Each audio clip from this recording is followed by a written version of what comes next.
தினம் சங்கீதம் 1ஆம் அதிகாரத்தை தியானித்தோம். இனி வருகிற நாட்களில் சங்கீத புத்தகத்தை ரொம்ப ஆழமாக நம்ம தியானிக்க இருக்க போகிறோம் அப்படின்னு சொல்லி நம்ம வந்திருக்கிறோம். சங்கீதம் 1, அதுக்கு அடுத்து ஒரு பகுதி தான் சங்கீதம் 2. சங்கீதம் 1ஆம் அதிகாரம் ஒரு இன்ட்ரடக்ஷன், சங்கீத புத்தகங்களினுடைய ஒரு அறிமுகமாக நம்ம பார்க்க முடியும். சங்கீதம் 2ஆம் அதிகாரம் அதனுடைய தொடர்ச்சியாக நம்ம என்ன பண்ண முடியுது, பார்க்க முடியுது.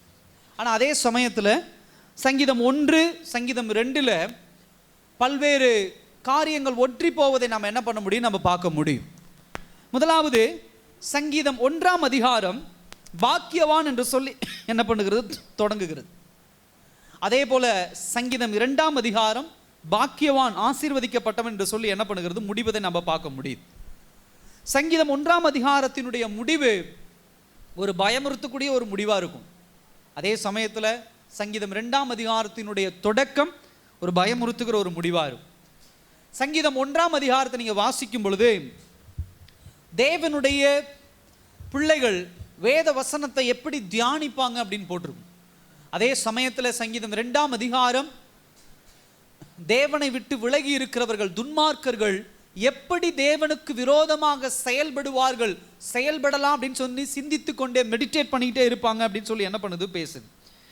சங்கீதம் 1ஆம் அதிகாரம் நீதிமானுக்கும் துன்மார்க்கனுக்கும் உண்டான வித்தியாசத்தை பேசுகிற ஒரு சங்கீதமாக இருக்கிறது. சங்கீதம் 2ஆம் அதிகாரம் அதே போல விக்கெட், அதாவது துன்மார்க்க ராஜா, அபிஷேகம் பண்ணப்பட்ட ராஜா, அவர்களுக்கு இடையே இருக்கக்கூடிய காரியத்தை அழகா என்ன பண்ணுது, பேசுறதை நம்ம பார்க்க முடியுது. இது எல்லாமே இதனுடைய ஒரு ஸ்ட்ரக்சர், இதனுடைய வடிவமைப்பு. இப்போ கொஞ்சம் நம்ம ஆழமாக போவோம் நம்ம வேத வசனத்தில். சங்கீதம் 2ஆம் அதிகாரத்தில் முதல் 3 வசனங்கள் ஆரம்பத்திலே சொல்லப்படுகிறது, ஜாதிகள் கொந்தளித்து ஜனங்கள் விருதா காரியத்தை சிந்திப்பானேன். இந்த முதல் 3 வசனம் எதை குறித்து பேசுகிறது அப்படின்னா, கலகம் பண்ணுகிறவர்கள். கலகம் அப்படின்னு சொன்னா கர்த்தருக்கு எதிராக நிற்கிறவர்கள். ஒரு தேசத்தில் கலகம் உண்டாயிருச்சு அப்படின்னா அந்த தேசத்தினுடைய அரசாங்கத்திற்கு எதிராக, அந்த தேசத்தினுடைய ராஜாவுக்கு எதிராக, அந்த தேசத்தில் இருக்கக்கூடிய சட்டத்திட்டங்களுக்கு எதிராக கலகம் உண்டாக்குறதுனா போராட்டம் பண்ணுறது, அடிச்சு எல்லாத்தையும் நொறுக்கிறது, இந்த மாதிரி எதிராக செயல்படுறது. இந்த முதல் 3 வசனம் அப்படிதான் பேசுது. தேவனுக்கு எதிராக, தேவ பிள்ளைகளுக்கு எதிராக, தேவனுடைய ராஜ்யத்திற்கு எதிராக, தேவனுடைய திட்டத்திற்கு எதிராக கலகம் பண்ணுகிறவர்கள். யாரெல்லாம் இந்த பக்கம் இருக்கிறோம், யாரெல்லாம் இந்த பக்கம் இருக்கிறோம், அதை தான் இன்னைக்கு நீங்களும் நானும் என்ன பண்ணணும், தீர்மானித்துக் கொள்ளணும். ஏன்னா அது குறித்து தான் இந்த வசனங்கள் என்ன பண்ணுது, தெளிவாக என்ன பண்ணுது, கொண்டு போகுது. இந்த 2ஆம் அதிகாரத்தை நீங்க தியானிக்கும் பொழுது சங்கீதக்காரனுடைய பார்வை கொஞ்சம் கவனிக்கணும். தாவீது ஒரு ராஜாவாக அரியணையில ஏற்றப்பட்டு அபிஷேகம் பண்ணப்பட்டவன், இஸ்ரவேல் தேசத்தினுடைய ராஜாவாக இருக்கிறான். இப்படி தேவன் தேர்ந்தெடுத்து பிரித்தெடுக்கப்பட்டு பரிசுத்தப்படுத்தப்பட்ட ஒரு ஜனங்கள், அவர்களுக்கென்று ஒரு ராஜாவை கர்த்தர் அபிஷேகம் பண்ணி வைத்திருக்கிறார். அவன் தான் தாவீது ராஜா. அந்த தாவீது ராஜாவுக்கு எதிராக, அந்த இஸ்ரவேல் தேசத்துக்கு எதிராக எழும்பி ஒரு கூட்டமே ஒன்று சேர்ந்து என்ன பண்ணி கொண்டிருக்கிறது, கலகம் பண்ணி கொண்டிருக்கிறது, முறுமுறுத்து கொண்டு இருக்கிறது, எதிர்த்து கொண்டு என்ன பண்ணுகிறது இருக்கிறது. அம்மோனியர்கள், சீரியர்கள், இவங்க எல்லாம் என்ன பண்றாங்க, எதிராக என்ன பண்றாங்க, சண்டை போட்டுட்டு இருக்கிறாங்க. அந்த நேரத்தில் தான் தாவீது இந்த அதிகாரத்தை எழுதுறார். கர்த்தர் அபிஷேகம் பண்ணினவர்கள், கடவுள் ஆசீர்வதித்தவங்களை, கடவுள் ஒருத்தர் அபிஷேகம் பண்ணினவர்களுக்கு எதிராக கலகம் பண்ணுகிற ஒரு கூட்டம் அப்படின்னு சொல்லி தாவீது தன்னுடைய வாழ்க்கை பயணத்தோடு நின்று போறதில்லை. இந்த சங்கீதம் 12ஆம் வசனம் வரைக்கும் வாசித்தீங்கன்னா இந்த கலகம் எது வரைக்கும் தீர்க்க தரிசனமாக உரைக்கிறது என்று சொன்னால் இயேசு கிறிஸ்துவுக்கு எதிராக வரைக்கும். அல்லேலூயா. இனி வரப்போகிற காலத்தில் என்ன நடக்க போகிறது என்பதை 12ஆம் வசனம் வரைக்கும் தீர்க்க தரிசனமாக அவ்வளவு அழகாக யார் உரைத்து வைத்திருக்கிறார், தாவீது என்ன பண்ணியிருக்கிறார், உரைத்து வைத்திருக்கிறார். ஸோ இன்னைக்கு அந்த கலகத்தை குறித்து மட்டும் நம்ம தியானிச்சுட்டு மற்ற காரியங்களை அடுத்த வாரம் நம்ம என்ன பண்ண போறோம், நம்ம தியானிக்க போகிறோம். ஃபர்ஸ்ட், கலகம் என்பது வாழ்க்கையின் உண்மை. ஃபர்ஸ்ட் பாயிண்ட் அதுதான். சகோதர சகோதரியே, கர்த்தர் இந்த கலகம் பண்ணுகிற ஆவியை உங்களுக்கு எனக்கு கொடுக்கல. இன்னைக்கு ஒரு குடும்பம் எடுத்துக்கொள்ளுங்க. ஒரு கணவன், மனைவி, பிள்ளைகள், மாமனார், மாமியா, மருமகன், இப்படிப்பட்ட ஒரு குடும்பத்துல கலகம் பண்றதுக்குனே ஒரு சில பேர் என்ன பண்ணுவாங்க இருப்பாங்க. ஒன்று அவர்கள் உள்ள இருந்து எழும்புவாங்க, இல்லைன்னா வெளியிருந்து உள்ள வருவாங்க. கலகம் பண்றதுன்னா எதிராக பேசுறது, எதிராக சண்டை போடுறது, ஒரு விஷயத்தை இப்படி செய்யலாம் அப்படின்னு எல்லாரும் தீர்மானிக்கும் போது அந்த விஷயத்தை அப்படி செய்யக்கூடாது, இப்படிதான் செய்யணும். சில பேர் சொல்றது உண்டு, ஐயோ குடும்பத்தை கலகம் பண்ணி குடும்பத்தை கெடுத்துட்டாங்க, என் குடும்பத்தை குட்டிச்செவரு ஆக்கிட்டாங்க அப்படின்லாம் நம்ம சொல்றது உண்டு. சகோதர சகோதரி, ஒரு விஷயத்தை புரிந்து கொள்ளுங்க. இந்த உலகத்துல மனிதர்கள் எப்பொழுது தேவனுக்கு விரோதமாக எழும்பி பாவம் செய்தார்களோ அப்பொழுதே மனுஷனுக்குள்ள ஹியூமன் நேச்சர், மனிதனுடைய இயற்கை தன்மை எப்பொழுதுமே கலகம் ஊட்டுகிற ஒரு இயற்கை தன்மையாக தான் இருக்கும். எல்லா விஷயத்திலையும் ஒரு 10 பேர் இருக்கிற இடத்துல ஒரு காரியத்தை சொல்றோம்னா 5 பேர் அந்த காரியத்தை ஏத்துப்பாங்க, மீதி 5 பேர் அந்த காரியத்தை இதை ஏன் இப்படியே செய்யணும், இதை இப்படி செய்யுங்க. எல்லாரும் நம்ம அப்படியே பிளான் பண்ணி திட்டம் போட்டு, சரி இந்த விஷயத்தை குடும்பம் ஏத்துக்கோ, இந்த விஷயத்தை நம்ம சொந்தக்காரங்க ஏத்துக்குவாங்க, இந்த விஷயத்தை கம்பெனிக்காரங்க ஏத்துக்குவாங்க, இந்த ஊர்க்காரங்க இந்த விஷயத்தை ஏத்துக்குவாங்க, ரொம்ப நன்மை தரக்கூடிய ஒரு செய்தி அப்படின்னு நம்ம கொண்டு போனோம்னா அங்கிருந்து ஒரு 4 பேர் எந்திரிப்பான். நல்ல விஷயமா இருந்தாலும் 4 பேர் எந்திரிச்சு இல்ல இதை அப்படி பண்ணக்கூடாது, நீ பண்றது தப்பானது அப்படின்னு சொல்லி சண்டை போட்டு கலகம் பண்ணி அந்த விஷயத்தை நடக்காம பண்ணிடுறது. இது எங்கிருந்து வந்துச்சு அப்படின்னா ஹியூமன் நேச்சர். அதுதான் நல்லா கவனித்து பாருங்க. கடவுள் முதலாக ஏதேன் தோட்டத்தை படைத்து ஆதாம் ஏவாளை உண்டு பண்ணி அவர்களுக்கு பகலிலே நல்ல ஜாலியா இருக்க, சந்தோஷமா இருக்க, வேலை செய்யாம நல்ல சந்தோஷமா கர்த்தரோடு சேர்ந்து மகிழ்ச்சியா இருக்க தான் கர்த்தர் என்ன பண்ணார், அவர்களை படைத்தார். அப்ப முதலாக என்ட்ரி ஆகிறது யார் என்று சொன்னால் பிசாசானவன் சர்ப்பத்தின் வழியாக என்ட்ரி ஆகிறான். அவன் வந்த உடனே என்ன பண்றான், கர்த்தர் உங்களை இந்த பழத்தை சாப்பிட வேண்டாம் அப்படின்னு சொன்னாரா அப்படின்னு கேட்கிறான். ஆமான்னு சொன்னாரு. அப்ப நீ அதை சாப்பிடு, இந்த காரியத்தை பண்ணாத அப்படின்னு கடவுள் சொல்றாரு. இல்ல இந்த காரியத்தை நீ பண்ணு, இந்த காரியத்தை நீ செய்யு அப்படின்னு சொல்லி ஆதாமின் ஏவாளையும் முதலாக பாவம் பண்ண வைத்து கலகம் மூட்டியவன் பிசாசானவன். இவன் இங்க மாத்திரமல்ல, இவனுடைய வரலாறே அதுதான். பரலோகத்திலே வாசிக்கிறோம், எசேக்கியேல் புத்தகத்துல வாசிக்கிறோம், தேவதூதர்களிலே லூசிபர்ங்கிறவன் ஒரு மேலான ஒரு இடத்துல இருக்கிறான். அங்க அவனுக்குள்ள ஒரு தனி பெருமை வந்துருது, அவனுக்குள்ள ஒரு சுய விருப்பம், சுய இச்சை வந்துருது. வந்த உடனே தனக்குன்னு ஒரு கூட்டத்தை கூட்டிட்டு நான் தான் பெரிய ஆள்னு சொல்லிதான் மேல இருந்து கீழே விழத்தள்ளப்பட்டவன் தான் யாரு, பிசாசானவன். அவனுடைய ஆர்ஜின், அதாவது அவனுடைய தொடக்கமே அதுதான். பரலோகத்துல கலகம் முட்டுனாலதான் தூக்கி வெளியே எறிஞ்சாங்க. அவன் சும்மா இல்ல. இந்த தேசம், இந்த பூமி, இந்த எர்த் அப்படின்னு சொல்றோம் பாத்தீங்களா, இது ஒரு தியேட்டர் போல, ஒரு படம் பார்க்கறது போல. இது அவனுடைய வேலை இதுதான், குடும்பங்களை கெடுக்கிறது, பிள்ளைகளுடைய வாழ்க்கையை கெடுக்கிறது. மனுஷன் பிறக்கும் போது எவனும் பாவத்தோடு பிறக்கிறது கிடையாது. எத்தனை குழந்தைங்க பிறக்குது, நான் கொலை பண்ணுவேன், பிறக்கும்போது தாயின் வயிற்றுலேருந்து வெளியே வந்தோன்னு அம்மா நான் கொலை பண்ண போறேன், அம்மா நான் இதை திருட போறேன், அம்மா நான் இவங்களை ஏமாத்த போறேன், இவங்களை நான் கெடுக்க போறேன். எத்தனை பேர் அப்படி சொல்லி வரோம்? இல்லை, எல்லாம் நல்லபடியாக தான் பிறக்கிறோம், நற்குணங்களை சொல்லி தான் பிள்ளைகளை வளர்த்துறோம். அப்ப எங்க இந்த குணம் அவர்களுக்குள்ள வருது, இந்த நேச்சர் எங்க இருந்து வருது அப்படின்னு சொன்னா இது பிசாசானவன் விதைக்கிற ஒரு விதை. இந்த விதை, இந்த பிசாசானவன் விதைக்கிற இந்த இயற்கை தன்மையை எதிர்க்க முடியாதவர்கள், அடிபணிந்து போகிறவங்க தான் இப்படி அங்கங்க கலகம் மூட்டுகிறவர்களாக, பிரச்சனை பண்ணுகிறவர்களாக, போராட்டம் பண்ணுகிறவர்களாக, எதிர்த்து நிற்பவர்களாக, குடும்பங்களை கெடுப்பவர்களாக என்ன பண்ணி கொண்டிருக்கிறார்கள், உருவாகி கொண்டிருக்கிறாங்க. அதுதான் இங்க சங்கீதக்காரன் சொல்றான், ஜாதிகள் கொத்தளித்து ஜனங்கள் விருதா காரியத்தை சிந்திப்பானேன். இந்த கலகம் மூட்டுவதுங்கிறது விருதா காரியம். ஏன் அப்படிங்கறத நம்ம பின்னாடி வர நம்ம என்ன பண்ண போலாம், அதை பார்க்க போலாம். இந்த கலகம் மூட்டுவதனுடைய வேர் என்ன தெரியுமா? ஒரு மனுஷன் ஒரு இடத்துல பிரச்சனையை உண்டாக்குறானா அதுக்கு உண்டான வேர் எங்க இருக்கும் தெரியுமா? அவனுக்குள்ள இருக்கக்கூடிய சுய பெருமை, சுய சித்தம். அதே போல யாருக்கு சார்ந்து நான் இருக்க மாட்டேன், கடவுளை சார்ந்து இருக்க மாட்டேன், யாரையும் சார்ந்து இருக்க மாட்டேன், நான் சொல்றது தான் சரி, நான் செய்யறது தான் சரி. இப்படிப்பட்ட குணாதிசயம் தான் இதனுடைய ரூட், இதனுடைய வேர். 10 பேர் இருக்கிறாங்கன்னா, ஒரு காரியத்தை ஒத்துக்கிறாங்கன்னா, அங்க என் பெருமை தெரியணும், நான் பெருமை உள்ளவனா இருக்கணும் அப்படின்னு சொல்லி முயற்சி பண்றவங்க என்ன பண்ணுவாங்க, அங்க கலகம் மூட்டுவாங்க. ஒரு காரியம் நல்ல விஷயமா நடந்துகிட்டு இருக்கு அப்படின்னு சொன்னா, இல்ல அது எனக்கு பிடிச்ச மாதிரி இல்லை, எனக்கு பிடிச்ச மாதிரி அந்த காரியத்தை செய்யணும் அப்படின்னா அங்க ஒரு கலகத்தை, பிரச்சனை உண்டாக்குவாங்க. இன்னொருவரை சார்ந்து என்னால வாழ முடியாது, இன்னொருத்தரை கேட்டு வாங்கி என்னால வாழ முடியாது, நான் நினைச்சதை வாங்கணும், நான் நினைச்சதை செய்யணும். அப்படிப்பட்ட மனநிலைமை உள்ளவர்கள் தான் இப்படிப்பட்ட கலகம் மூட்டுகிறவர்களா என்ன பண்ணுவாங்க இருப்பாங்க. நல்லா கவனிங்க, இதான் நேச்சர், இதான் இயற்கை தன்மை, இதான் வேர். உங்க குடும்பங்கள் இப்படிப்பட்ட பிரச்சனைகள் இருக்குன்னா கொஞ்சம் நிதானிங்க, அவங்களுடைய குணாதிசயத்தை ஆராய்ந்து பாருங்க. ஓ, இவங்களுடைய பிரச்சனை இதுதானா? கணவனா இருக்கலாம், மனைவியா இருக்கலாம், மருமகளா இருக்கலாம், மருமகனா இருக்கலாம், யாரு வேணா இருக்கலாம். ஒரு ஃபங்க்ஷன், ஒரு உறவினர்கள், சொந்தக்காரங்க, யாரா இருந்தாலும் சரி, தனக்குண்டான காரியத்தை சாதித்து கொள்ளணும் அப்படின்னு சொல்லி தனக்குண்டான திட்டங்களை போட்டுக் கொள்ளணும், தனக்குண்டான விருப்பங்களை நிறைவேற்றி கொள்ளணும் தான் என்ன பண்ணுவாங்க, இப்படிப்பட்ட ஒரு காரியத்தை என்ன பண்ணுவாங்க, செய்வாங்க. இந்த கலக மூட்டவர்கள்ட்ட இருக்கிற இன்னொரு பிரச்சனை என்ன தெரியுமா? அவர்கள் எப்பொழுதுமே கடவுளை பின்பற்றுகிறவர்களாக, தேவனுக்கு கீழ்ப்படுகிறவர்களாக அவங்க ஒருபோதும் என்ன பண்ண மாட்டாங்க, இருக்க மாட்டாங்க. அவங்க எப்பொழுதுமே தேவனுடைய கடவுளுடைய தன்மையை தப்பா புரிஞ்சு கொண்டவங்களா தான் இருப்பாங்க.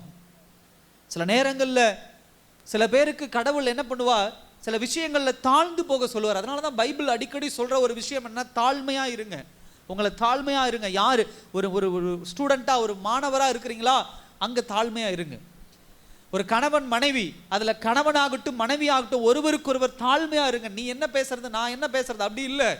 ஒரு குடும்பம் அப்படின்னா அதுல யாரா இருக்கிறாங்களோ அதுல ஒருவருக்கு ஒருவர் தாழ்மையா விட்டு கொடுத்து போகும்போது தான் அந்த குடும்பம் எழுந்து கட்டப்படும்.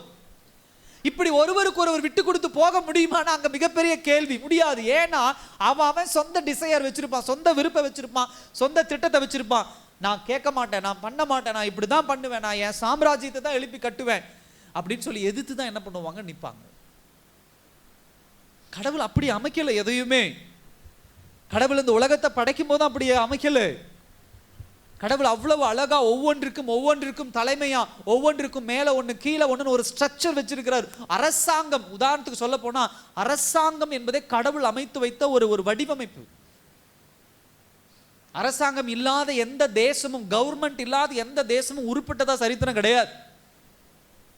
ஒரு ஒரு ஒரு ஒரு ஒரு ராஜா அப்படின்னா அந்த காலத்தில் இருந்தது. இன்னைக்கு பார்க்குறோம் சுதந்திரம் அப்படின்னு பெற்று ஒரு பிரைம் மினிஸ்டர், ஒரு சிஎம், ஒரு அமைச்சர்கள், போலீஸ், கவர்மெண்ட் ஆஃபீஸர்ஸ், இப்படி பல ஸ்ட்ரக்சர் வடிவமைப்பை வச்சிருக்காங்க. ஏன் அப்படின்னா அப்படி வைத்தால் தான் கடவுள் என்ன பண்ண முடியும், அப்படி வைத்தால் தான் இந்த தேசத்தை நெறிப்படுத்த முடியும், இந்த தேசத்தை ஒழுங்குபடுத்த முடியும். இது கடவுள் வைத்த வடிவமைப்பு. அதனால தான் வேதவசனமும் தெளிவாக சொல்லுது, நமக்கு மேலா இருக்கக்கூடிய அரசாங்கத்துக்கு நம்ம கீழ்ப்படியணும். அவங்க சொல்ற விஷயங்கள் நன்மையான விஷயங்கள் இருந்தால் அதுக்கு என்ன பண்ணணும், கீழ்ப்படியணும். இப்ப பிரச்சனை என்ன அப்படின்னு சொன்னா, இந்த கலகம் மூட்டுகிறவர்கள், இந்த கலகம் பண்றவங்க என்ன பண்ணுவாங்க அப்படின்னா கடவுளுக்கு கீழ்ப்படியாதவர்களா இருப்பாங்க. இஸ்ரவேல் ஜனங்களுக்கு 10 கட்டளைகளை கர்த்தர் கொடுத்தார். இந்த இஸ்ரவேல் ஜனங்களுடைய வேலை என்னன்னா எப்பொழுதும் கடவுளுக்கு எதிர்த்து நிற்கிறது, கடவுளுக்கு முறுமுறுத்து இருக்கிறது. இதேதான் இவங்களுடைய என்னது வேலை. ஏன் அப்படின்னு சொன்னா இவங்க எப்பொழுதும் ஒரு அதிகாரத்துக்கு கீழே தங்களை உட்படுத்தவே மாட்டாங்க. ஒருத்தன் கடவுளுக்கு கீழ்ப்படுகிறான் அப்படின்னா ஒரு மனைவி கணவனிடத்துல விட்டு கொடுத்து போவாங்க. ஒருத்தர் கடவுளுக்கு கீழ்ப்படுகிறாங்கன்னா கணவன் மனைவி இடத்துல விட்டு கொடுத்து போவாங்க, தாழ்ந்து போவாங்க. இதுல கணவன் மனைவி, கணவன் பெருசு சின்னது, மனைவி சின்னவங்க, மனைவி கீழானவங்க அப்படி நான் சொல்ல வரல. ஒரு பிரச்சனையை ஆராய்ந்து, சரி இந்த இடத்துல என் மனைவி கிட்ட நான் விட்டு கொடுத்து போகணும், இந்த கலகமாக்கி என் குடும்பத்தை குட்டிச்சவர் ஆக்கிடக்கூடாதுன்னா அந்த இடத்துல கணவன் விட்டு கொடுத்து போறதுல தப்பு கிடையாது. ஏன்னா நீங்க எப்பொழுது கடவுள் இடத்துல கீழ்ப்படிந்து போறீங்களோ அப்ப விஷயங்களை ஆராய்ந்து விட்டு கொடுத்து போறவங்களா என்ன பண்ணுவீங்க, இருப்பீங்க. எதிர்த்து நிற்கிறது இல்லை, சண்டை போடுறது இல்லை, கலகம் பண்றது இல்லை. கலகம் பண்ணா என்ன ஆகும் ஒரு தேசம், கலகம் பண்ணா ஒரு குடும்பம் என்ன ஆகும், கலகம் பண்ணுனா ஒரு ஊர் என்ன ஆகும். நிறைய உதாரணங்கள் உண்டு. இன்றைக்கு தேசங்களை நம்ம பார்க்குறோம். ஒவ்வொரு தேசத்திலையும் அங்கே இருக்கக்கூடிய வெளி தேசங்கள், நான் சொல்கிறேன் வெளி தேசங்களில் பார்க்குறோம், அங்கே ஒரு கூட்டம் எழும்புது. அவங்கெல்லாம் ஒரு சேர்ந்து ஒரு கூட்டத்தை ஃபார்ம் பண்ணி அங்கே இருக்கிறவங்களை கொன்று, அங்கே இருக்கிறவங்களை அடித்து கொன்று அந்த தேசத்தை சுதந்திரிக்கிறேன்னு அவங்களுக்குள்ளே சண்டை போட்டுக்கிறாங்க. தேசம் தான் அழியுது, ஜனங்கள் தான் அழியிறாங்க, ஜனங்கள் தான் கொல்லப்படுறாங்க. விட்டு கொடுத்து போகிற மனப்பாங்கு இல்லை. குடும்பங்களை பார்க்குறோம், மனைவியை கட்டுப்படுத்தணும், கணவனை கட்டுப்படுத்தணும், அவங்கள ஒடுக்கணும், இவங்களை ஒடுக்கணும், இவங்களை அடக்கி வைக்கணும்னு சொல்லி எலும்புகிறவர்கள் எல்லாம் அப்படி பிரச்சனை பண்ணி குடும்பத்தை உடைச்சிடறாங்க. இப்படிப்பட்ட ஜனங்கள்ட்ட தேவ பிள்ளைகளை நீங்க எச்சரிக்கையா இருங்க. நீங்க கர்த்தருக்கு கீழ்ப்படுகிற பிள்ளைகள்னா இவர்களிடத்துல எச்சரிக்கையா எப்படி இருப்பீங்கன்னா, நீங்க அந்த இடத்துல கலகம் பண்றவங்களா இருக்க மாட்டீங்க. விட்டு கொடுத்து போறவங்களா நாம் என்ன பண்ணுவோம், இருப்போம். நம்ம எப்பொழுது கடவுளுக்கு எதிராக எழும்பி நம்ம நினைச்சுக்கிறோம், நான் நினைச்சதை சாதிக்கிறேன், நான் நினைச்சவங்களை கண்ட்ரோலுக்குள்ள கொண்டு வரேன், நினைச்சவங்களை கட்டுப்படுத்துறேன், இப்படி நீங்க எப்ப நினைக்க ஆரம்பிக்கிறீங்களோ அப்பொழுதே கடவுள் உங்கள் மேல் வைத்த அன்பை இழந்து போறீங்க. அல்லேலூயா. கணவனுக்கு எதிராக கலகம் பண்ணா என்ன ஆகும்? கணவன் நம்மேல் வைத்த அன்பை இழந்து போகும். மனைவிக்கு எதிராக கலகம் பண்ணோம் அப்படின்னு சொன்னா மனைவி நம்மேல் வைத்த அன்பை இழந்து போகும். எல்லா இடத்திலும் இப்படி கலகம் முட்டுகிறவங்களா, சண்டை போடுறவங்களா இருந்தோம் அப்படின்னா கடவுள் உங்க மேலையும் எம் மேலையும் வைத்த அன்பை நாம் இழந்து போவோம். ஒருத்தர் அன்பை இழக்கிறாங்கன்னா என்ன ஆகும் உங்களுக்கு எனக்கு தெரியும். அதுக்கு அடுத்து 3 வசனம் அதான் பேசுது, 3 வார்த்தைகள் அதான் பேசுது. ஒருவர் நம்மேல் வைத்த அன்பை இழக்கிறோம் அப்படின்னு சொன்னா அவங்க நமக்கு என்னவா மாறுவாங்க? எதிரியா தான் மாறுவாங்க. அன்பு இருக்கிற இடத்துல தான் இரக்கம் இருக்கும், அன்பு இருக்கிற இடத்துல தான் தயவு இருக்கும், அன்பு இருக்கிற இடத்துல தான் கீழ்ப்படிதல் இருக்கும். அந்த அன்பை இந்த கலகம் மூட்டுகிறவர்கள் இழந்து போகும் பொழுது பார்க்கிறோம், இன்னைக்கு ஊர் உலகத்துல பார்க்கிறோம் எவ்வளவு வெறுப்பை சம்பாதித்து கொண்டு இருக்கிறோம். கடவுள் அதான் சொல்றாரு, ஜனங்கள் கொந்தளித்து ஏன் இப்படி வெறுப்பை என்ன பண்றீங்க, சம்பாதித்து கொண்டு இருக்கிறீங்க. அதுல 2வது பாயிண்ட் என்ன சொல்லுது அப்படின்னா, கலகத்தின் உண்மைத்தன்மை என்ன அப்படின்னு சொன்னா, ஜாதிகள் கொந்தளித்து ஜனங்கள் விருதா காரியத்தை சிந்திப்பானேன். விருதா காரியம் அப்படின்னா எந்த விஷயத்துக்கும் இந்த கலகம் மூட்டி சண்டை போடுறதுனால என்ன கிடையாது அப்படின்னு சொன்னா, ஒருபோதும் அதனால எந்த பிரயோஜனம் கிடையாது. எம்டி வெயின் அப்படின்னு சொல்லுவாங்க, விருதா காரியம். இந்த வசனங்கள் பேசுறது என்னன்னா, ஒரு தேசத்துக்கு தேவன் அபிஷேகம் பண்ணின ஒரு ராஜாவுக்கு எதிராக, தேவன் அபிஷேகம் பண்ணின ஒரு ஊருக்கு எதிராக, தேவன் அபிஷேகம் பண்ண ஒரு ராஜ்யபாரத்துக்கு எதிராக, தேவன் அபிஷேகம் பண்ணின உங்களுக்கும் எனக்கும் எதிராக. அல்லேலூயா. நமக்கு எதிராக கலகம் பண்ணுகிறவர்கள் ஒரு காரியத்தை புரிந்து கொள்ளணும். என்னன்னா, அவங்க கலகம் பண்றதுனால என்னதான் நடக்கும்? விருதா காரியம், வெயின், எம்டி. அதை தெளிவா என்ன பண்ணும், புரிஞ்சுக்கணும். கடவுளுடைய அதிகாரத்திற்கு எதிராக என்ன கலகம் மூட்டினாலும் அதனால எந்த ஆதாயத்தையும் பெற்றுக்கொள்ள முடியாது. உதாரணத்திற்கு நாம பார்க்கிறோம், ஏதேன் தோட்டத்தில் பிசாசானவன் என்ன பண்றான், ஆதாம் ஏவாளையும் கடவுளுக்கு எதிராக கலகம் மூட்டி விருதா காரியத்தை இப்படி இப்படி பண்ணா இவங்களை கடவுளுக்கு எதிராக திருப்பிடலாம் அப்படின்லாம் ஒரு திட்டம் போட்டு பண்ணான், பிளான் பண்ணி பண்ணான். நடந்தது என்ன? யார் ஜெயிச்சா? ஒரு 4000 5000 வருடங்களுக்கு பிறகு தன்னுடைய ஒரே பேரான குமாரனாகிய இயேசு கிறிஸ்துவை இந்த பூமியில அனுப்பி அவரை ரத்தம் சிந்த வைத்து கர்த்தர் திட்டம் போட்டு யாருடைய தலையை நசுக்கினார்? பிசாசின் தலையை நசுக்கினார். அல்லேலூயா. தேவ திட்டத்துக்கு முன்பாக கலகம் பண்ண நினைத்தான், ஆனா அங்க ஒண்ணு என்ன பண்ணல, நடக்கல. அது எம்டி, விருதா காரியம். சகோதர சகோதரியே, பாவத்தை வைத்திருக்கிறவர்கள், கசப்பை வச்சிருக்கிறவங்க, வெறுப்பை வச்சிருக்கிறவங்க, இப்படி கலகம் மூட்டி உங்க குடும்பத்திலேயோ உங்க சுற்றி இருக்கிற இடத்துலயோ எங்க இப்படி வெறுப்பை எழுப்பினாலும் தயவு செய்து நீங்க ஒருபோதும் கவலைப்படாதீங்க. ஏன் அப்படின்னா, கடவுள் திட்டம் உங்களோடு கூட இருக்கும் பொழுது எத்தனை பேர் கலகம் பண்ணினாலும் அதை என்ன பண்ண முடியாது, உடைக்க முடியாது. அல்லேலூயா. அது விருதா காரியம்தான். சில நேரத்தில் இந்த உலகத்தை பார்த்து நம்ம பயந்து கிடக்கிறோம். ஐயோ இவங்க இதை பண்ணிடுவாங்களோ, அவங்க அதை பண்ணிடுவாங்களோ, குடும்பம் இப்படி ஆயிடுமோ. சில பேர் பேசும்போது எந்த விஷயத்தை பேச, குடும்பம் உடைஞ்சிருமோ, குடும்பம் இப்படி ஆயிருமே, குடும்பம் இப்படி ஆயிருமே, என் மருமக இப்படி பண்றா, என் மருமகன் இப்படி பண்றா, என் மாமனார் இப்படி பண்றாங்க, அவங்க இப்படி பண்றாங்க, என் பிள்ளை இப்படி பண்ற, குடும்பம் போயிடுமே, குடும்பம் போயிடுமே. இதை தாண்டி வெளியில் இருக்கிறவங்க, அவங்க அப்படி பண்றாங்க, இவங்க இப்படி பண்றாங்க, அவங்க இதை செய்யறாங்க, அவங்க அதை செய்யறாங்க, அவங்க என் தொழிலுக்கு இதை எதிர்ப்பா நிக்கிறாங்க, இந்த இடத்துல பிரச்சனை பண்றாங்க. கவலைப்படாதீங்க. நீங்க கடவுளிடத்துல நெருங்கி இருக்கும் பொழுது, கர்த்தரிடத்துல ஒப்பு கொடுத்து வாழும் பொழுது, உங்களை சுற்றி இதே மாதிரி எத்தனை பேர் எழும்பி கலகம் பண்ணினாலும் கர்த்தருடைய திட்டம் ஒண்ணு இருக்கும். ஹல்லேலூயா. அந்த திட்டம் எப்பொழுதுமே இந்த கலகத்தை எப்படி மாத்தும்? விருதா காரியமா தான் மாத்தும். இதுதான் ரியாலிட்டி.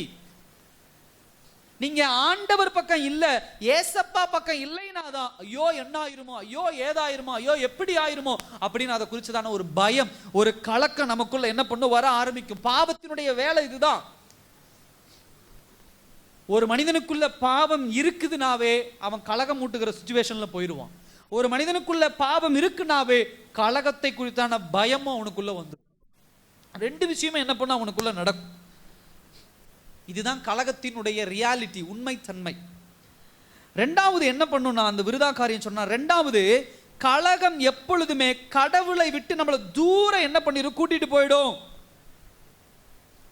சில நேரங்களில் நம்மள என்ன பண்றோம், சில விஷயங்களுக்கு உடனே கோபப்பட்டு கொதிச்சு எழுந்து சண்டை பண்ணிடுறோம். குடும்பங்கள்ல பக்கத்து வீட்டில் ஏதாவது ஒரு சின்ன பிரச்சனைனா கோபப்பட்டு கொதிச்சு எழும்பி அவங்களோட சண்டை பண்ணி பிடிச்சு அடிச்சு என்னென்னமோ நடக்குது. ஒருத்தர் இப்படி கோபத்துல ஸ்ட்ரைட்டா பண்றது உண்டு. சில பேர் என்ன பண்ணுவாங்க, மறைமுகமா என்ன பண்ணுவாங்க, குடும்பம் கெட்டு போயிடணும், அது பண்ணுவோம், பில்லி சூனியம் பண்ணுவோம், மந்திரம் பண்ணுவோம், அப்படி ஒரு குரூப் கிளம்பிடும், இப்படி ஒரு குரூப் கிளம்பிடும். இதெல்லாம் என்ன பிளான், என்ன திட்டம் அப்படின்னா, இவர்கள் கொஞ்சம் கொஞ்சமாக கடவுளை விட்டு தூரம் போனவர்கள் இப்படிதான் சிந்திப்பாங்க. சுயமாக சிந்தித்து சுய திட்டங்களை போட்டு எப்படியாவது அடுத்தவங்க குடும்பத்துல கலகத்தை உண்டாக்கணும், அடுத்தவங்க குடும்பத்தை கெடுத்து போடணும் அப்படின்னு விருதா காரியத்தை சிந்திப்பாங்க. உங்களுக்குள்ள அப்படிப்பட்ட ஒரு எண்ணம் வருது அப்படின்னு சொன்னா, தேவனுடைய வழிநடத்துதல் இல்லாம மனுஷ வழிநடத்துதல்ல திட்டங்களையும் காரியங்களையும் வகுத்து கொண்டு இருக்கிறீங்க அப்படின்னு சொன்னா, நீங்க தேவனை விட்டு விலகி போயிட்டு இருக்கிறீங்கன்னு அர்த்தம். அல்லேலூயா.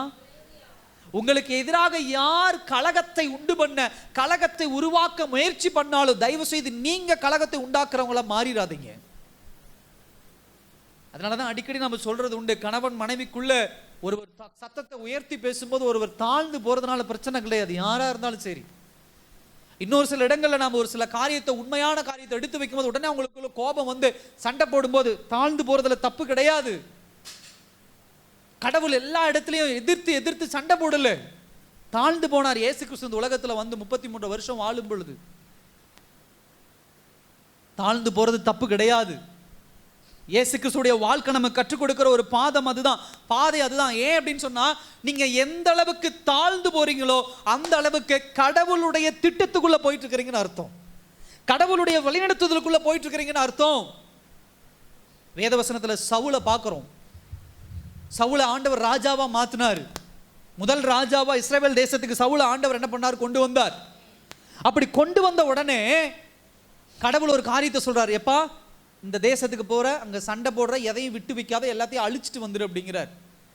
இந்த சவுல் போறான், போய் சண்டை போட்டுட்டு என்ன பண்றான், அங்க இருக்கிற ஆடு மாடுகளை வச்சிடறான், ஜனங்களை உயிரோடு வச்சிடறான், அந்த ராஜாவை சிறப்பிடிச்சிடறான். இப்ப இவன் பண்ற விஷயம் என்ன அப்படின்னா, கடவுளுடைய வழிநடத்துதலுக்கு, கடவுளுடைய திட்டத்துக்கு எதிராக கலகம் பண்ணுகிறவராக, முரண்பட்டு நிற்கிறவனாக, எதிராக செயல்படுகிறவனாக மாறிடுறான். அதனுடைய விளைவு என்ன? தேவன் அவனிருந்து ராஜ்யபாரத்தை பிடுங்கி போட்டார். அவனை குறித்து தேவன் வைத்திருக்கிற திட்டத்தை தூக்கி இன்னொருவர் மேல வச்சுட்டு போயிட்டார் ஆண்டவர். அவ்வளவுதான். நம்ம நினைச்சுக்கிறோம் ஒரு காரியத்தை இந்த மாதிரி சண்டை போட்டு சாதிச்சிடலாம், ஒரு காரியத்தை அடிச்சு சாதிச்சிடலாம், ஒரு காரியத்தை ஏமாத்தி சாதிச்சிடலாம், ஒரு காரியத்தை ஒரு குடும்பத்தை கெடுத்து சாதிச்சிடலாம். அப்படி கிடையாது.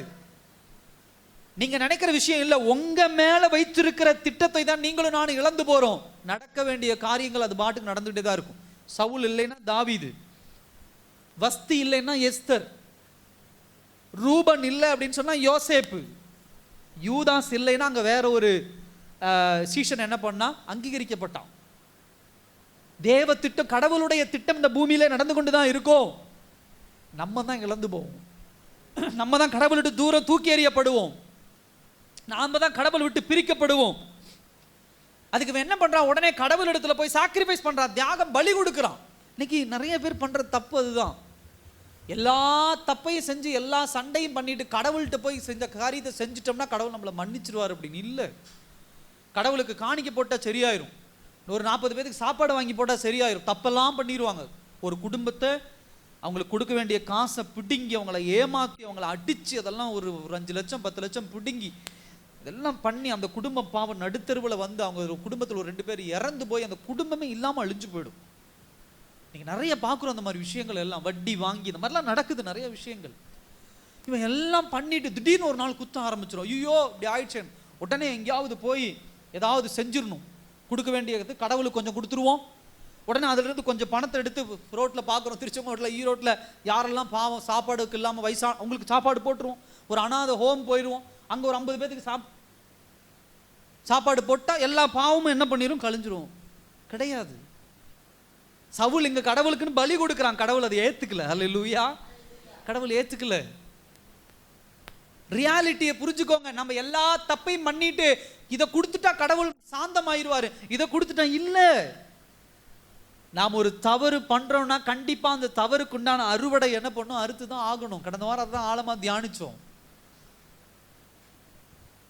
நம்ம தேவனை விட்டு தூரம் போக போக, தேவனுக்கு கீழ்ப்படியாமல் போக போக இந்த பிரச்சனை அதிகமாக தான் ஆயிட்டு இருக்கும். இதுல அடுத்த ஒரு பாயிண்ட் என்ன அப்படின்னு சொன்னா, கலகம் என்பது கர்த்தருக்கு எதிரான ஒரு செயல். இந்த வசனத்தை பாருங்க. கர்த்தருக்கு விரோதமாகவும் அவர் அபிஷேகம் பண்ணினவருக்கு விரோதமாகவும் பூமியின் ராஜாக்கள் எழும்பி நின்று அதிகாரிகள் ஏகமாய் ஆலோசனை பண்ணி. நல்லா கவனிங்க, இந்த வசனத்தை வாசிச்சு பாருங்க.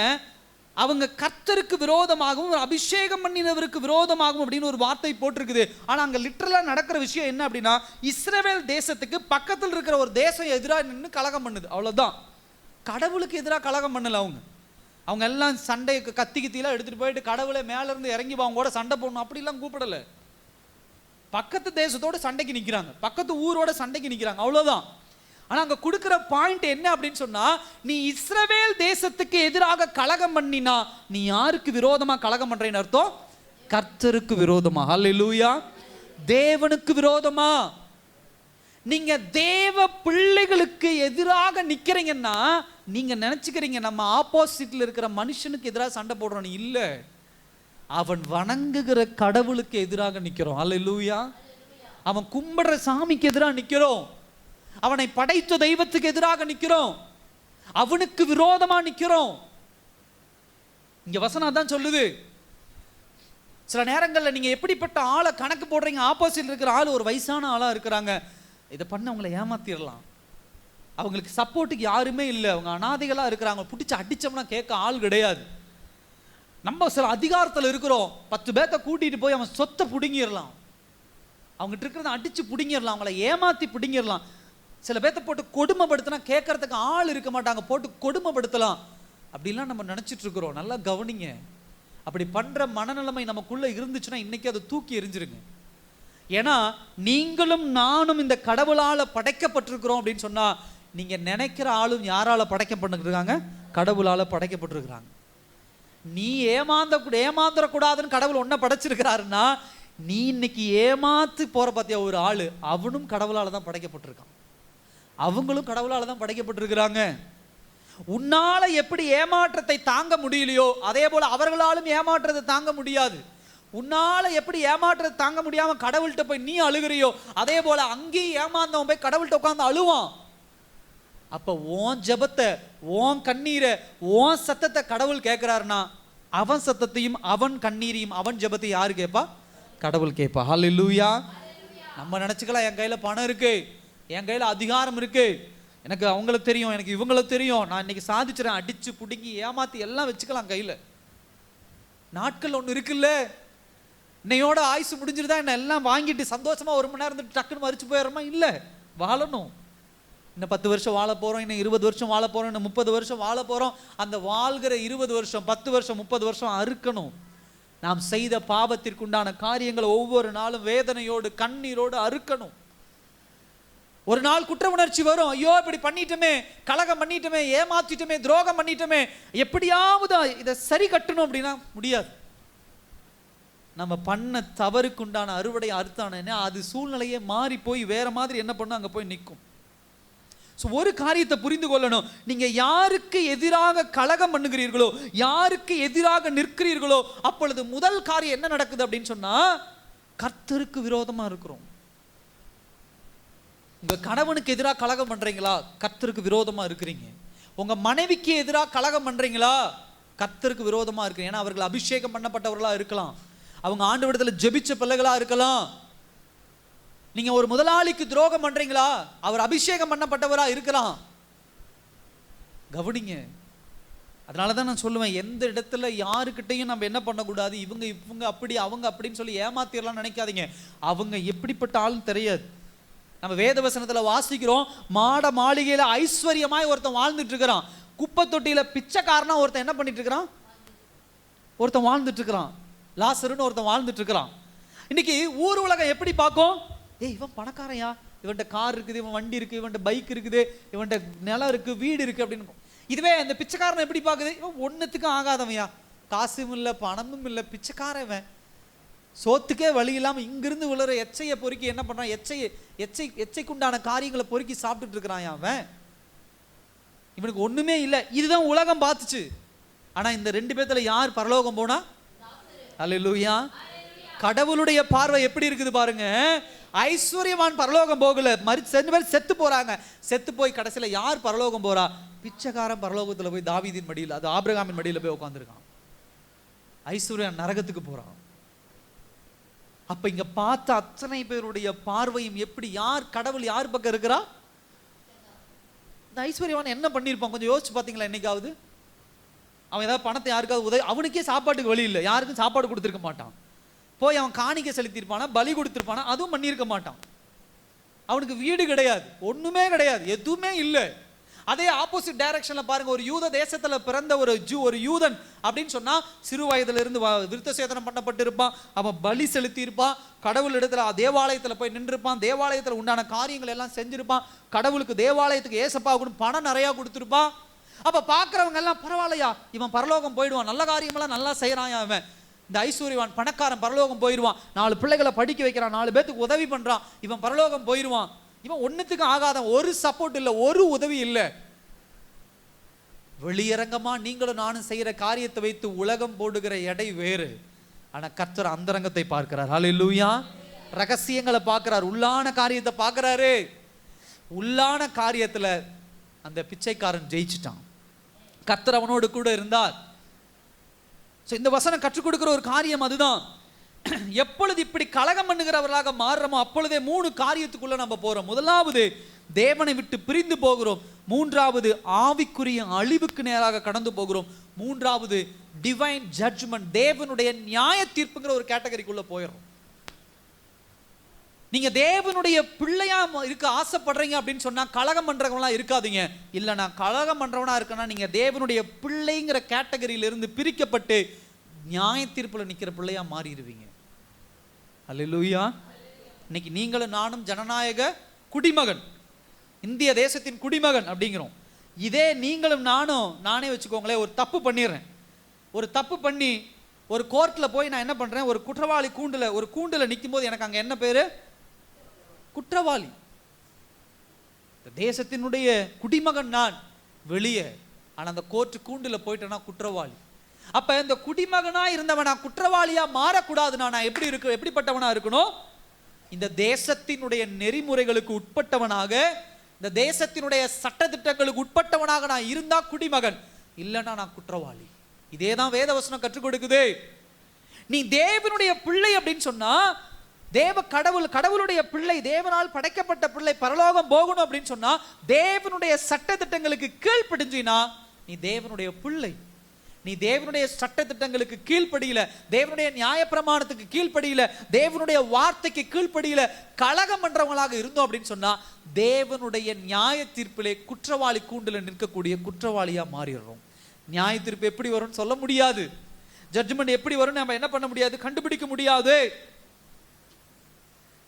சகோதர சகோதரி, இன்றைக்கு ஒவ்வொருவருடைய தனிப்பட்ட ஸ்ட்ரகிள் அதுதான், தனிப்பட்ட போராட்டம் அதுதான். இந்த கலகம் பண்ணுகிறவர்கள், இந்த பிரச்சனை பண்றவங்க, விரோதமாக எழும்புகிறவர்கள், இவங்களுக்கிட்ட சில பேர் நம்ம சொல்றது உண்டு, படிப்பறிவு இல்லாம இந்த மாதிரி சண்டை பண்றாங்க. சில பேர் சொல்லுவாங்க படிச்சதுனால சண்டை பண்ற. ஒரு குடும்பத்துல ஒரு சண்டை வரும்போது சொல்லுவாங்க இவங்க படிப்பறிவு இல்லாம சண்டை பண்றாங்க. ஒரு குடும்பத்துல ஒரு சண்டை வரும்போது சொல்லுவாங்க இவங்க படிச்சதுனால என்ன பண்றாங்க, சண்டை போடுறாங்க அப்படின்னு. நல்லா புரிந்துக்கோங்க. இந்த கலகம் பண்ணுகிறவர்கள் படிப்பறிவு இருக்கா படிப்பறிவு இல்லையா அதை பத்திலாம் இல்ல, பணம் இருக்கா பணம் இல்லையா அதை பத்தியும் கிடையாது. இல்ல இவங்களுக்கு அறியாமையில பண்றாங்களா அப்படியும் கிடையாது, எல்லாமே தெரிந்துதான் பண்றாங்க. ஏன் பண்றாங்கன்னா ஆரம்பத்திலே பார்த்துட்டோம், தற்பெருமை. நான் நிக்கணும் முன்னாடி, நான் பெரிய ஆளா நிக்கணும், நான் யாருடைய அத்தாரிட்டிக்கும் யாருடைய அதிகாரத்துக்கும் நான் கட்டுப்பட மாட்டேன், எனக்கு மேல கடவுள் இருக்கிறாருங்கிற ஒரு பயம் எனக்குள்ள இருந்துச்சுன்னா நான் இப்படி கலகம் பண்றவனா என்ன பண்ண மாட்டேன், நான் இருக்க மாட்டேன். ஸோ இந்த வசனங்கள் எல்லாம் அதை தான் உண்டாக்குது. அடுத்தது ஒரு காரியத்தை சொல்லிட்டு நான் அடுத்த பாயிண்ட்டுக்கு நேரம் நான் கடந்து போறேன். கலகம் என்பது பொய் சுதந்திரம், அது இழப்பை உண்டாக்கும். அல்லேலூயா. இன்னைக்கு இந்திய தேசத்துல நமக்கு ஒரு சுதந்திரம் உண்டு. என்னன்னா ஒரு பிரச்சனை நமக்கு ஒரு காரியம் நமக்கு பிடிக்கலைன்னா அதை எதிர்த்து என்ன உண்டு? போராட அனுமதி உண்டு.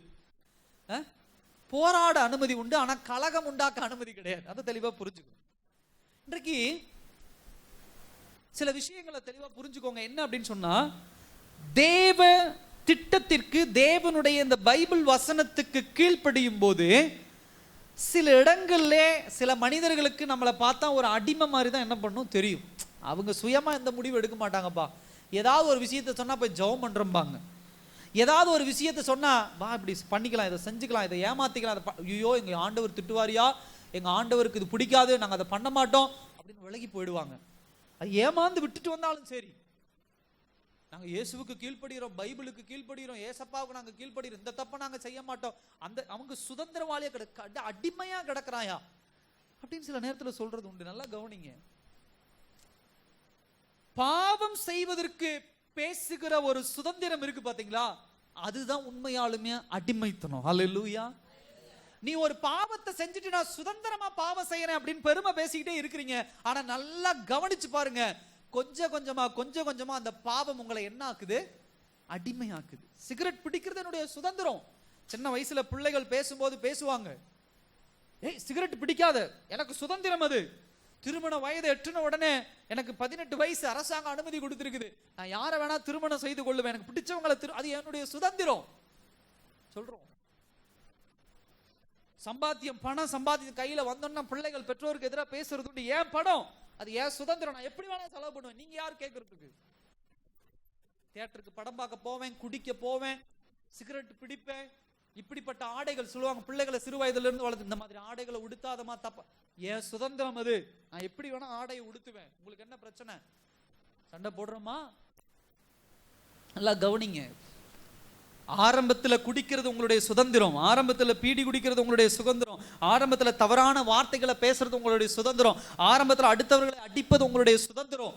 ஆனா அதே சமயத்துல நாட்கள் ஆக ஆக ஆக இந்த குடிக்கிறது, இந்த சிகரெட் பிடிக்கிறது, கெட்ட வார்த்தை, இந்த மாதிரி தவறான காரியங்கள் செய்யறது எல்லாமே உங்களை அடிமைப்படுத்திடும். அது என்ன சொல்லுதோ அதை கேட்டுதான் நம்ம நடக்க ஆரம்பிப்போம். காலையில் எழுந்த உடனே போய் குடிச்சிட்டு அந்த குடி என்ன சொல்லுது? போய் சாக்கடையில விழு, சாக்கடையில போய் விழுறான். ஊட்டியில் கொஞ்ச நாளுக்கு முன்னாடி பார்த்தோம், நான் ஏற்கனவே சொல்லியிருக்கிறேன், பெத்த தாயை வந்து கொலை பண்றான்.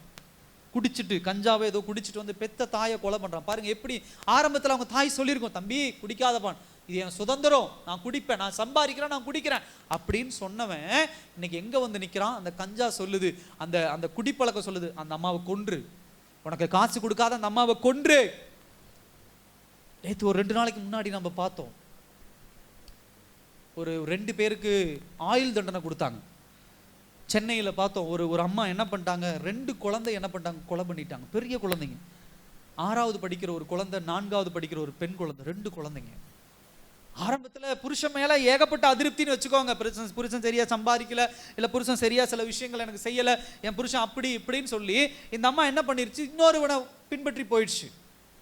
அந்த ஏரியாவில் இருக்கு இன்னொருவனை பின்பற்றி இந்த அம்மா நினைச்சுக்கிச்சு, சரி நம்ம புருஷன்கிட்ட கிடைக்காத விஷயங்கள் எல்லாம் இவங்கிட்ட கிடைக்குது, இனிமே இவன் தான் நமக்கு அப்படின்னு சொல்லி அந்த பாவத்துக்கு கொஞ்சம் கொஞ்சமா அடிமையாகி இப்ப இந்த பாவம் எங்க கூட்டிட்டு போய் நிக்குது? ஃபர்ஸ்ட் ஸ்டேஜ் பெத்த பிள்ளைகளை கொலை பண்ண வச்சிருச்சு. 2வது ஸ்டேஜ் இப்ப எங்க கொண்டு போய் விட்டு இருக்குது? எங்க கொண்டு போய் நிக்க விட்டு மரண தண்டனைன்னு கொடுக்கல, அவ்வளவுதான். அது கொடுக்க முடியாத ஒரு சூழ்நிலை. அதுக்கு அடுத்து இருக்கக்கூடிய கேஸ் அதுதான். மூச்சு உள்ள வரை நீ எங்கதான் இருக்கணும்? ஜெயில தான் கிடக்கணும். இதுதான் ரியாலிட்டி. அது சுதந்திரம் இல்லை. இன்னைக்கு பாவம் பண்றதுக்கு நிறைய பேர் சொல்ற விஷயம் அதான், எனக்கு சுதந்திரம் உண்டு. எங்க சுதந்திரம், யாருக்கிட்ட சுதந்திரம் அப்படிங்கிறது தெளிவா புரிந்து கொள்ளாம இருக்கும் பாத்தீங்களா? அதுதான் பிக் மிஸ்டேக். இன்னைக்கு உண்மையான சுதந்திரம் என்ன தெரியுமா? நம்மளுடைய சரீரத்தை கட்டுப்படுத்தி கடவுளுடைய வார்த்தைக்கு கீழ்ப்படுகிறோம் பாத்தீங்களா? அதுதான் சுதந்திரம். ஹல்லேலூயா.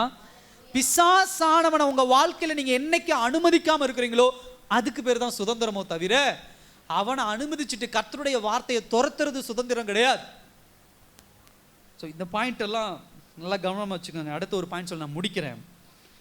2வது பாயிண்ட் என்னன்னா, தேவனின் பதில். இதெல்லாம் என் பகுதின்னு வச்சுக்கோங்க.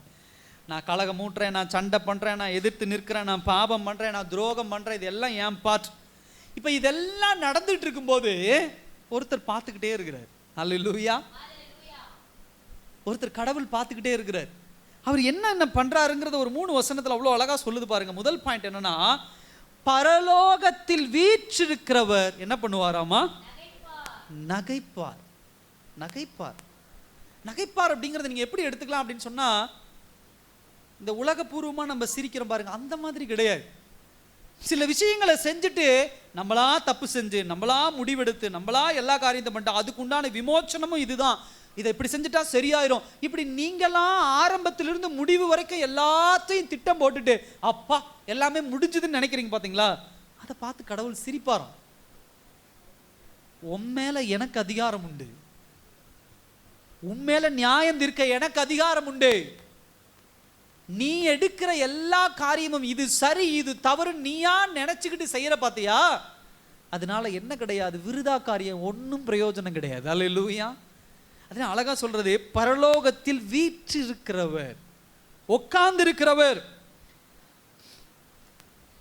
இந்த விருதா காரியத்தை குறித்து ஒருபோதும் அவர் என்ன பண்றது கிடையாது. எந்திரிச்சு நின்று சில நேரத்துல நம்ம இந்த உலகத்துல பாக்குறோம், சில நேரத்துல நமக்கு ஒரு கேள்வி வரும், கடவுளுக்கு கண்ணு இல்லையா, இப்படிப்பட்ட கொடூரங்கள்லாம் நடக்குதே, இப்படி கொலை பண்றாங்களே, இப்படி தப்பு நடக்குதே, இப்படி ஏமாத்துறாங்களே, கடவுளுக்கு கண்ணு இல்லையா, கடவுள் இதெல்லாம் பார்க்கறது இல்லையா அப்படின்னு நமக்கு ஒரு கேள்வி கேட்கிறோம். நல்லா கவனிங்க என் சகோதர சகோதரி, கடவுள் இருக்கிறார், கடவுள் எல்லா விஷயத்தையும் பார்த்துட்டு தான் இருக்கிறார். அப்படி பார்த்துட்டு இருக்கிற தெய்வம் ஒருபோதும் யாருடைய கரத்தையும் பிடிச்சு தடுக்கிற தெய்வம் இல்லை. ஏன் அப்படின்னா, என்றைக்கு சுயமாக பிசாசானவனை கேட்டு நம்ம பாவம் பண்ணமோ அப்பொழுது சாய்ஸை நம்ம கையில கொடுத்துட்டார் ஆண்டவர். தேர்ந்தெடுக்கும் உரிமையை கடவுள் நம்மகிட்ட கொடுத்துட்டாரு. நீ தப்பு பண்றியா அது உன் உரிமை, நீ பாவம் பண்றியா அது உன் உரிமை, நீ பரிசுத்தமா இருக்கிறியா அது உன் உரிமை, நீ ஜெபம் பண்றியா அது உன் உரிமை, நீ கெட்ட வார்த்தை பேசுறியா அது உன் உரிமை, நீ திருடுறியா அது உன் உரிமை, நீ உன் கணவனை ஏமாத்துறியா அது உன் உரிமை, நீ உன் மனைவியை ஏமாத்துறியா அது உன் உரிமை, நீ உன் தாயும் தகப்பனையும் கனம் பண்ணாம அவங்கள அனாதையா தூக்கி எறியறியா அது உன் உரிமை. கடவுள் சொல்ற வார்த்தை இதெல்லாம் உன் உரிமை. உன் உரிமையில நான் என்னைக்கும் தலையிட மாட்டேன். அதே சமயத்துல நீ எடுக்கிற எல்லா முடிவுகளுக்கும் உண்டான நியாய தீர்ப்பு யார் கையில் இருக்கிறது? என் கையில் இருக்கு. ஹல்லேலூயா. நீ எடுக்கிற எல்லா முடிவும் உன்னுடைய சுய முடிவு, சுய விருப்பம், அதை நீ எடுத்துக்கோ, நான் வேண்டாம்னு சொல்லல. ஆனா நீ எடுக்கிற எல்லா விஷயத்துக்கும் ஜட்ஜ்மெண்ட் யார் கையில் இருக்கு? ஹல்லேலூயா. நியாய தீர்ப்பு என் கையில் இருக்கு. நியாய தீர்ப்பு என் கையில் இருக்கும்போது தப்பு பண்றவன் பயந்து ஆகணும்ல, அதான் சிரிக்கிறார் ஆண்டவர். சில நேரத்தில் சில விஷயங்கள் நமக்கு கண்ணு முன்னாடியே ஒரு தப்பு நடக்குதுன்னா அதுல சில நேரத்தில் கோபம் வர்றதை விட ஒரு சிரிப்பு வரும். நமக்கு என்ன சிரிப்பு வரும்? உதாரணத்துக்கு நம்ம வீட்டில் ஏதாவது ஒரு சிசிடிவி ஃபுட்டேஜ் கேமரா நம்ம போட்டுறோம், போட்டுட்டு நம்ம இல்லைன்னு நினச்சி நம்ம வீட்லையோ நம்ம சுற்றி இருக்கிற இடத்துல யாராவது ஒருத்தர் தப்பு பண்ணுறாங்க. அப்போ தப்பு பண்ணும்போது நீங்கள் எப்படி சொல்லுவீங்க? கோபம் வர்றதை விட உங்களுக்குள்ள முதல்ல என்ன வரும்? ஒரு நகைப்பு வரும், ஒரு கிண்டல் வரும். என்ன கிண்டல் வரும்? அவன் தெரிஞ்சுக்கிட்டான், நான் எனக்கு தெரியாதுன்னு நினச்சிக்கிட்டான், தெரியாமல் செய்யறான் அவன். நான் சிசிடிவி போட்டு என்ன பண்ணுறேன், எல்லாத்தையும் பார்த்துட்டேன், என்கிட்ட இருந்து என்ன பண்ண முடியாது, ஒன்றையும் என்ன பண்ண முடியாது, மறைக்க முடியாது. அப்படி ஒரு கிண்டல் வருது பார்த்தீங்களா, ஒரு நகைப்பு வருது பார்த்தீங்களா, அதுதான் இங்கே சொல்கிறார் ஆண்டவர்.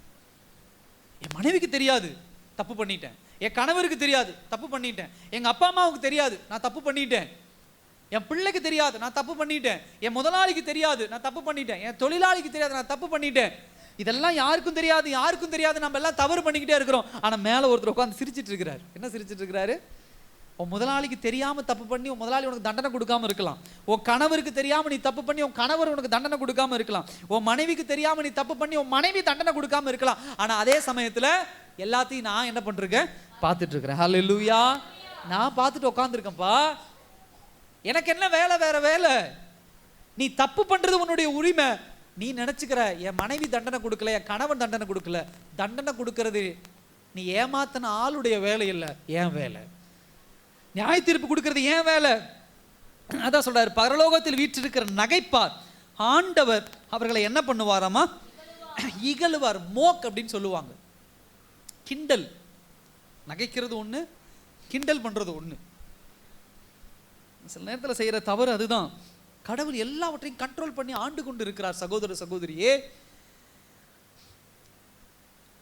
நீங்களும் நானும் நினைச்சுக்கலாம் யாருக்கும் தெரியாது, யாருக்கும் புரியாது, இதெல்லாம் அப்படி பண்ணிடலாம், இப்படி பண்ணிடலாம், எப்படி வேணா இல்ல, கடவுள் உங்களை என்னை பார்த்து நகைத்து கொண்டு இருக்கிறார். தாயும் தகப்பனை இன்னைக்கு நம்ம பார்க்கிறோம், எத்தனை பேர் அனாதையா விட்டு கொண்டு இருக்கிறார்கள், பிள்ளைகளை அனாதையா விட்டு கொண்டு இருக்கிறாங்க, குடும்பங்களை ஏமாற்றி கொண்டு இருக்கிறாங்க, துரோகம் பண்ணிக்கிட்டு இருக்கிறாங்க. எல்லாவற்றையும் ஆண்டவர் பார்த்து மோக் பண்ணிட்டு இருக்கிறார், நகைத்து கொண்டு இருக்கிறார், கிண்டல் பண்ணிக்கிட்டு இருக்கிறார். எதுக்காக? நியாய தீர்ப்பு கொடுப்பதற்காக. அல்லேலூயா. நியாய தீர்ப்பு கொடுப்பதற்காக. இந்த வசனங்கள் பாருங்க. 5ஆம் வசனம், 4ஆம் வசனத்துல நகைப்பார், இகழுவார். அதே 5ஆம் வசனத்துல என்ன சொல்றாரு? அப்பொழுது அவர் தமது கோபத்திலே அவர்களோடு பேசி தம்முடைய உக்கரத்திலே அவர்களை என்ன பண்ணுவாரா? ஃபர்ஸ்ட் என்ன பண்றாரு? சிரிக்கிறார். ரெண்டாவது என்ன பண்றாரு? அவங்களோட பேசுறதை எப்படி பேசுறாரா? கோபத்திலே அவர்களோடு பேசி தமது உக்கிரத்திலே அவர்களை என்ன பண்ணுவாரா? கலங்க பண்ணுவார். கோபத்திலே அவர்களோடு பேசி அப்படின்னா என்ன வார்த்தை அப்படின்னா, நீங்களும் நானும் ஒரு நாள் இந்த தப்பெல்லாம் பண்ணிட்டு கலகம்லாம் பண்ணிட்டு ஐயோ தப்பு பண்ணிட்டோமேன்னு ஒரு நாள் போய் முழங்கால் படியில் உட்காருவோம் பார்த்தீங்களா ஆண்டவர் இடத்துல. அப்போ ஆண்டவர் எப்படி பேசுவாராமா? அல்லேலூயா சொல்லுங்க. கோபத்தில் பேசுவாராம். கடவுள் நம்மளை படைச்ச கடவுள் நம்மோடு கோபத்தில் பேசினா, உங்கள் மனைவியுடைய கோபத்தில், உங்கள் மனைவி கோபத்தில் பேசினா நீங்கள் என்ன பண்ணுவீங்க? என்ன பண்ணுவீங்க? ஏதாவது வாங்கி கொடுத்து என்ன பண்ணிடலாம்? கல்யாணமே ஆகலை போல எல்லாருக்கும், சரி பொண்ணு பார்த்துருவோம், மாப்பிள்ளை பார்த்துருவோம். அப்போ மனைவி கோபத்தில் பேசுகிறாங்கன்னா ஏதாவது ஒரு பொருளை வாங்கி கொடுத்து என்ன பண்ணிடலாம்? கோபத்தை குறைச்சிடலாம். கணவர் கோபத்தில் பேசுகிறாருன்னா ஒன்றும் அமைதியாக இருந்து இல்லைங்க இனிமேல் கேட்டுக்கிறேன், இல்லை அதை செஞ்சு கொடுத்து இதை செஞ்சு கொடுத்து கணவருடைய கோபத்தை குறைச்சிடலாம். பிள்ளைகள் கோபத்தில் இருக்கிறாங்கன்னா இதை வாங்கி கொடுத்து அதை வாங்கி கொடுத்து சரி பண்ணிடலாம். அப்பா மக்கள் கோபத்தில் இருக்கிறாங்கன்னா நல்லா படித்தோ ஏதோ பண்ணி சரி பண்ணிடலாம். முதலாளி கோபத்தில் இருக்கிறாருன்னா பார்ட் டைமாக இன்னும் 2 மணி நேரம் வேலை செஞ்சு என்ன பண்ணிடலாம்? சரி பண்ணிடலாம். இது எல்லாம் கூட இந்த உலகத்தில் சரி பண்ணிடலாம். ஆனால் கடவுள் கோபத்தோடு பேசும்போது நீங்களும் நானும் என்ன பண்ண முடியும்? அல்லேலூயா. நான் ஒரு தப்பு பண்ணிட்டு ஆண்டவர் இடத்துல போய் நிற்கிறேன், ஆண்டவர் கோபத்தோடு என்கிட்ட பேசுகிறேன், நீ இப்படி பண்ணிட்டடா இப்படி பண்ணிட்டடா ஆண்டவரே நான் இதை செய்கிறேன், சமாதானம் ஆயிடுவீங்களா? ஆண்டவரே நான் அதை செய்கிறேன், பேச முடியுமா? அதுக்கு அடுத்து சொல்கிறார், அப்படி பேசலாம் நீங்கள் நினச்சிக்கலாம் பேசிக்கலாம், ஆண்டவரே என்ன மன்னிச்சிருங்கப்பா அப்படின்னு உட்காந்து உருடும் பிறண்டுக்கலாம் பாஸ்டர் அப்படின்னு இல்லை. அடுத்து சொல்கிறாரு, தமது உக்கிரத்திலே அவர்களை என்ன பண்ணுவாராமா? கலங்க பண்ணுவார். வேதவசனத்தில் பார்க்குறோம், நெபுகாத் நேச்சர் அப்படிங்கிற ஒரு ஆளு, ஒரு ராஜா. அவன் தன்னுடைய சுய பெருமையினால எல்லா தேசத்தையும் தான் கட்டுப்பாட்டுக்குள்ள கொண்டு வந்துட்டான். இஸ்ரவேல் தேசம், சுற்றி இருக்கிற தேசங்கள் எல்லாவற்றையும் தான் கட்டுப்பாட்டில் சண்டை போட்டு கொண்டு வந்துட்டான். தானியேல் புத்தகத்தில் இருக்கு, போய் வீட்டில் வாசிச்சு கொள்ளுங்க. இப்போ என்ன ஆயிடுச்சு? எல்லாத்தையும் தான் கையில் கொண்டு வந்ததுக்கப்புறம் அவனுக்குள்ள என்ன வந்துருச்சு? பெருமை வந்துருச்சு. பெருமை வந்த உடனே ஆண்டவர் என்ன பண்ணாரு? வியாதியில போட்டு அடிச்சார். எப்படி என்ன ஆனான் தெரியுங்களா? அவன் அந்த வியாதி வந்த உடனே புல்ல திங்க ஆரம்பிச்சிட்டான், தெரு தெருவா சுத்த ஆரம்பிச்சிட்டான். ஒரு ராஜா, எப்பேற்பட்ட போஜன பதார்த்தங்கள் அந்த ராஜாவுக்கு இருக்கானா, அவனுக்கு அதை சாப்பிட முடியாத அளவுக்கு உட்காந்து புல்ல தின்னுக்கிட்டு உட்காந்துருக்கான். அல்லேலூயா. இதுதான் கர்த்தர் கலங்க பண்ணுகிற விதம். எதுக்காக இந்த உலகத்துல போராடி ஏமாத்தி புடுங்குறோமோ அதை சுதந்திரமா வச்சு வாழ முடியாது.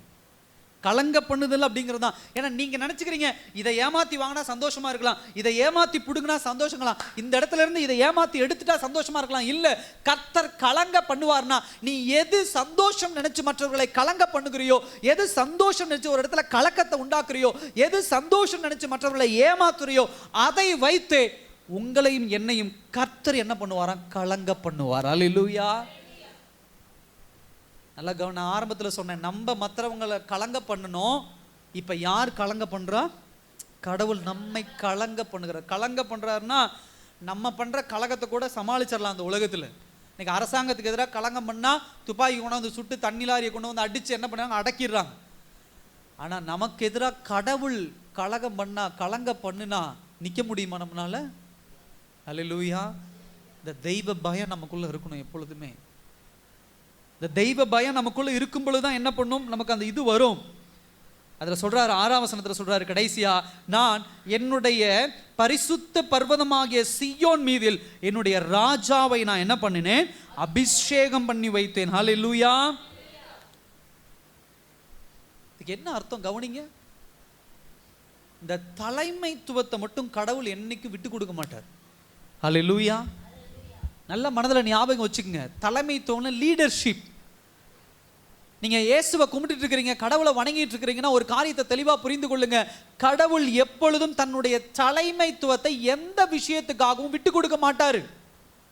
நான் எடுக்கிற முடிவு சரி, நான் எடுக்கிற காரியம் சரி, நான் நினைச்சது சரி, நான் இதை பண்ணிடுவேன் அதை பண்ணிடுவேன், நீங்க எடுக்கிற எல்லா முடிவுகளுக்கும் கர்த்தர் ஒருபோதும் விட்டு கொடுத்து போகிறவர் அல்ல.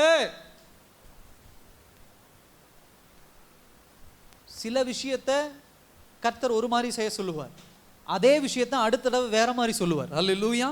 நல்லா கவனிங்க, ஒரு விஷயத்தை சொல்லி நான் முடிக்கிறேன். மோசே, ஆண்டவர் என்ன பண்ணார், மோசே நீ மேலே ஏறி வாப்பா, மலைக்கு மேலே ஏறி வா, உனக்கு நான் சில விஷயங்கள் தரணும் அப்படின்னு சொல்லி சொன்னார். First incident. அப்போ அவன் மேலே போகிறான். எப்படி போகிறான், என்ன கொண்டு போனா, கோலு கொண்டு போயிருப்பான். வேற என்ன கொண்டு போனா, 10 கட்டளைகள் ஆண்டவர் கொடுத்தாருல்ல. அப்போ அவன் மலை மேலே ஏறி போனான், என்ன கொண்டு போனா, கோல் மட்டும்தான் கொண்டு போயிருப்பான். தண்ணி கிண்ணி கொண்டு போயிருக்கலாம், ட்ரெஸ்ஸு செருப்பு இந்த மாதிரி ஏதாவது போட்டு மேலே போய். இப்போ அங்கே போனோன்னா ஆண்டவர் என்ன பண்ணுறாரு, ஒரு கற்பலகை எடுத்து அந்த கற்பலகை உருவாக்கி அதில் 10 கட்டளைகள் எடுத்து என்ன பண்ணுறாரு, யார் கையில் கொடுக்குறாரு, மோச கையில் கொடுக்குறாரு. இது ஃபர்ஸ்ட் இன்சிடென்ட். இப்போ அதை வாங்கிட்டு அவன் என்ன பண்ணுறான், கீழே கொண்டு வரான். கீழே கொண்டு வந்த உடனே அங்கே ஜனங்கள் என்ன பண்ணுறாங்க, விக்கிரக ஆராதனை செஞ்சுட்டு இருக்கிறாங்க. பிரச்சனை என்ன அப்படின்னா, அவங்க கடவுளை விட்டு என்ன பண்ணிட்டாங்க, தூரம் போயிட்டாங்க. கடவுளுக்கு எதிராக அவங்க செயல்படுறாங்க, ஜனங்கள் செயல்படுறாங்க. இப்போ மோசே கையில் இருக்கிறது யாரு கொடுத்தா, அவன் அதை என்ன பண்ணா, தூக்கி உடைச்சான். எதுக்காக உடைச்சான், இந்த ஜனங்கள் என்ன பண்ணாங்க, கடவுளுக்கு விரோதமாக செயல்பட்டுட்டாங்க, இவங்களுக்கு இது தகுதி இல்லைன்னு இவன் என்ன பண்ணிட்டான், தூக்கி கீழே போட்டு என்ன பண்ணா, உடைச்சான். இதுதான் நடந்த சம்பவம். நல்லா கவனிங்க, கர்த்தர் இவனுக்கு கொடுத்த ஒரு காரியம், அதை இன்னொருத்தன் தப்பு பண்றான்னு தூக்கி இவன் கொடுத்ததுனால ரெண்டாவது இன்சிடென்ட்ல ஆண்டவர் என்ன சொல்றாரு, நீ ஏறி வா, மறுபடியும் மலைக்கு ஏறி வரும்போது 2 பலகை நீ என்ன பண்ணு, கற்பலகை அப்படின்னு செய்யறது சாதாரண விஷயம் கிடையாது. நம்ம பலகை மாதிரி கிடையாது, டக்கு டக்குன்னு உடைச்சு கொண்டு போயிடலான்னு. ஒரு கல், பெரிய கல், அதை செதைச்சு அதை உடைச்சு எடுத்து, இந்த காலத்தில் இருக்கிற மாதிரி வெடி, இந்த காலத்தில் இருக்கிற மாதிரி மற்ற பொருட்கள்லாம் அந்த காலத்தில் கிடையாது. கையால செதுக்கி செதுக்கி அந்த சைஸுக்கு உருவாக்கி கொண்டு போய் என்ன பண்ணு இருக்கணும், பொறுமையா காத்திருக்கணும். இப்ப இந்த இடத்துல நீங்க யோசிக்க வேண்டிய விஷயம் என்னன்னா, கர்த்தர் தன்னுடைய தலைமைத்துவத்தை காட்டுறாரு. என்ன காட்டுறாருன்னா, முதல்ல ஒரு தலைமையா இருந்தே தானா கொடுக்கிறார். ரெண்டாவது ஒரு தலைமை, அவர் தான் தலைமை, அவர் தான் ஹெட் லீடரு.